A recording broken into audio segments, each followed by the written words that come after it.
మీ పాదపద్మాలకు నమస్కారాలు గురువుగారు. చాలా హ్యాపీగా ఉంది గురువుగారు. నాకు ఫస్ట్ రోజు గ్యాస్ ట్రబుల్ ఉండింది బాగా. నాకు తెలియకుండానే ఏదోలే చేస్తున్నా అన్నట్లా చేసిన ఫస్ట్ రోజు నేను. అదంతా పోయి తేలిగ్గా అయింది. యాక్చువల్‌గా కర్నూలెళ్లి చూయించుకొనొచ్చి అసలు నేను ఎంత సఫరింగ్‌గా ఉన్నానో, అదంతా పోయింది గురువుగారు. ఇదొక మిరాకిల్.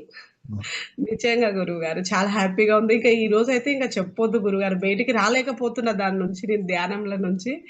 నేనేదైతే అనుకున్నానో అది మీ ద్వారా ఈ క్లాస్‌కి ఇంత ప్రత్యేకత, ప్రాధాన్యత ఉందని నేను గుర్తించలేకపోయినా. నా బిజీ షెడ్యూల్ వల్ల నేను రాలేకపోయినా. కానీ మీరు కరుణించి నన్ను మంచి దారిలోకి తీసుకొచ్చిండ్రు గురువుగారు.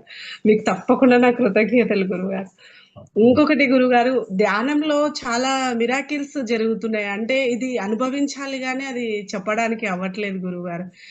మీరు చెప్తున్నదంతా అక్కడ ధ్యానంలో చాలా ఆహ్, ఆహ్, ఆ షట్‌చక్రాలు ఓపెనింగ్ సహస్రారంకెళ్ళేసరికి చాలా అంటే ఒక దేవకన్య రావడం చూశాను గురువుగారు. నాకున్న కష్టాలు అన్నీ పోయి నేను ఈరోజు ఆనందంగా నేను నా కార్‌లో వెళ్ళినా, ఈ ఇల్లు ఇదంతా మీరు పెట్టిన భిక్ష గురువుగారు.